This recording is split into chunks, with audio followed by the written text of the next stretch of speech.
When is the last time you heard a child say, "I want to be a farmer when I grow up"? Probably not recently. Fewer and fewer young people are aspiring farmers these days. Farming is hard work, and it takes a large commitment. I don't know if maybe the next generation isn't as interested in the hard work part of it.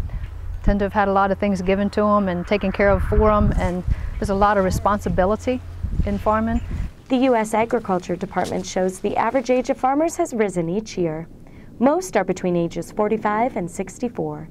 The fastest growing group, 65 years and older. So why would a young person choose a career in farming? I'm a scientist. I'm also a businessman. I'm an economist. I do everything every single day. I mean, it seems like I have 15 jobs, but it's just one. I'm creating something that I can leave to my kids, you know. To me, working in a company, you accumulate wealth, but it's just money. Here we've got a piece of ground that for 4 generations my family's lived on, and we continue to make our living on, and that hopefully my kids, if they want to, can make their living on when they grow up. I love it. That's what I like to do. I like to be out and like to work in the field and like to run equipment. And my husband's the same way. He's not here to speak for himself, but he tells people that retired people do what they want to do, so he calls himself retired. These 3 had it slightly easier than a beginner farmer, since they all grew up on farms.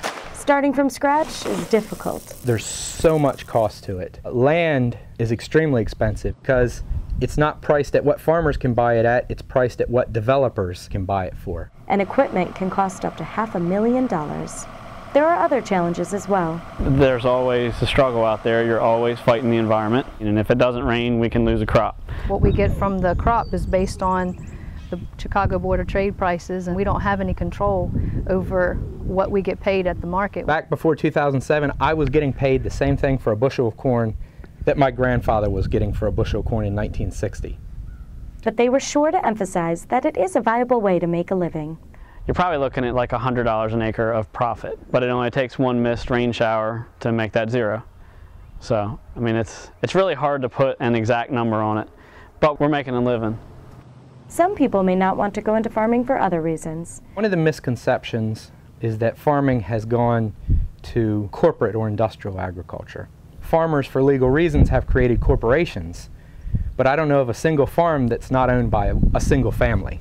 The ag community in general gets criticized a lot for not taking care of the environment, you know, so to speak, but to me that's a misconception as well. We work on the land, we want to pass it on to our kids, and we need it to produce well and to be productive and to be healthy.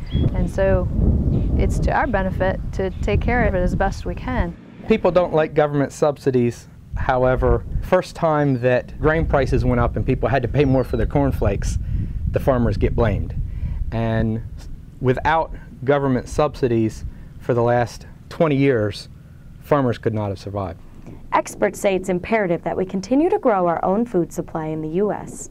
Well, obviously everybody likes to eat, and everybody likes to have clothes, and you know, you got leather shoes on, and as long as we can continue to grow all those things here in the United States, you see more and more things that are imported and jobs that are exported. We have plenty of resources here to support ourselves, and we need to use it wisely. I hope that the time of Americans just going to the grocery store and not knowing where their food actually came from is behind us. It's nice to see farmers markets taking off. It's nice to see the buy local movement kind of taking off, and I think it'll be a big help for agriculture in the future if people know that there is a farmer behind that broccoli you're buying in the grocery store or that steak you're buying at the butcher counter. There are credit and education programs available to those who are interested in getting into farming, and farmers say they're happy to share their knowledge with the next generation. My best advice would be to move to an area where there is a lot of agriculture, meet as many people as you can. Farm Credit also has special loan programs for young, beginning, small, and minority farmers. There's definitely opportunities out there. It's just, it's not something you're just going to fall into overnight. You got to really want to do it. I think if people are interested, it's definitely a very rewarding and fun career to get into. I mean, I've been farming full-time for 7 years now, and I don't think I've had one day that has been the exact same as the day before. It's just neat to be able to plant a seed and watch it grow.